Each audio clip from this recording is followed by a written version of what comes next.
Obviously, you've been in a unique situation of having the ability to observe family members run a very, very large business and grow a very large business.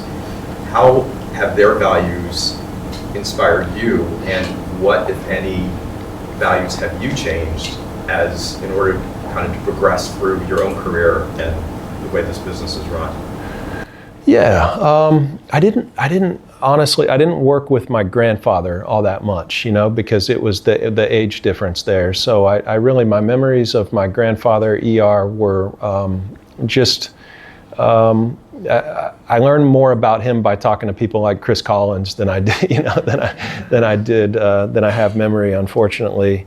My dad made a big impact on me, though. I think his leadership style was I think looking back on it, he would have loved these books that we're reading. But he was already doing it in a large part. He's one of the best listeners, I think, that Tiana would agree. People that have worked with him know.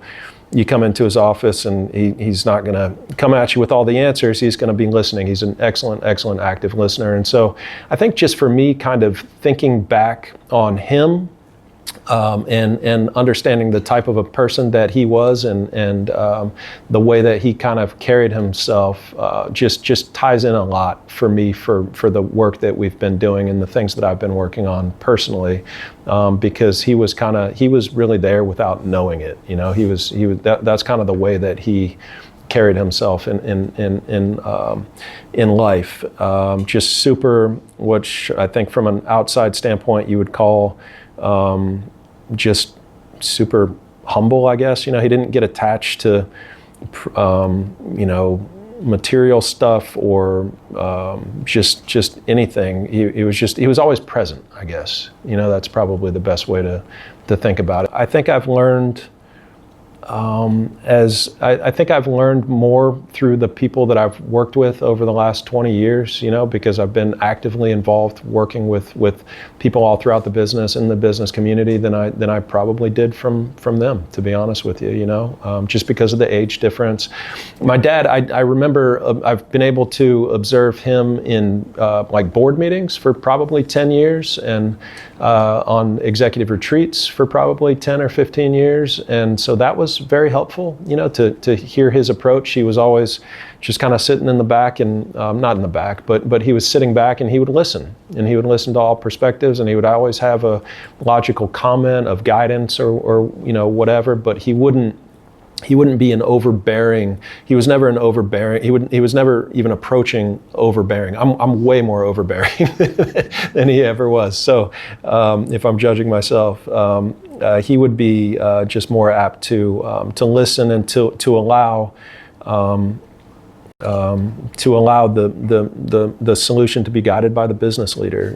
I think for me, my approach is become slightly different. I've been working on a bottoms-up approach to my leadership style, which is kind of, and you hate to even use that, doesn't even make sense, that term, but listening to the people that are the closest to the actual situation first and getting their input first and hearing what they have to say, because they're on the front lines, whether they're dealing with a customer or whether they're the ones buying the actual product or signing the leases and dealing with the landlords. You want to know what they think first. You want to know what the people closest to the situation. And then after that, I like to listen to their manager, and then after that to their manager, and then ultimately the decision is almost always made by the time it gets to me, and it's generally a group decision and a group consensus, and so because everyone has really fully thought out and talked through whatever the situation is, whatever the challenge is, it's been vetted. So I think that it leads to great decisions, and it makes my job much easier. Ultimately,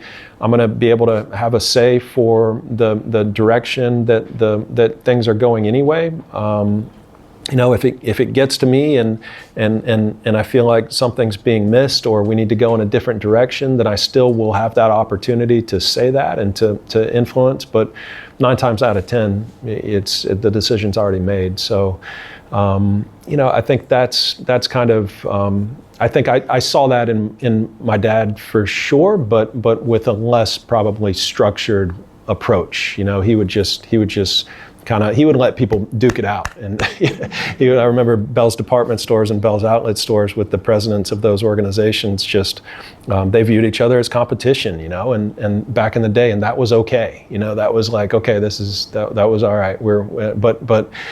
So for me, I think I've got a slightly different approach, that same team, same dream, and let's work together, and we can accomplish more together than we can by competing with one another. So that's probably one example of a difference in leadership style that I feel like I've brought to the company in the last several years. But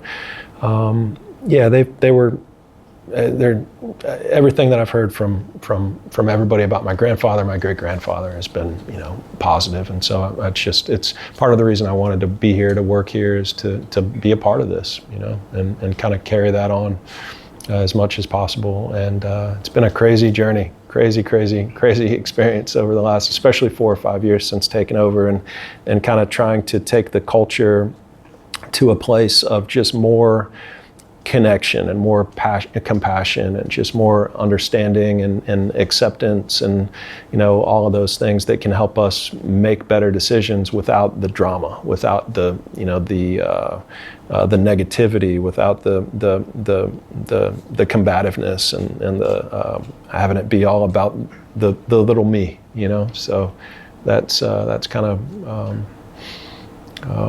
and I see that in my ancestors as well. I think they would have enjoyed the books that we're reading. So.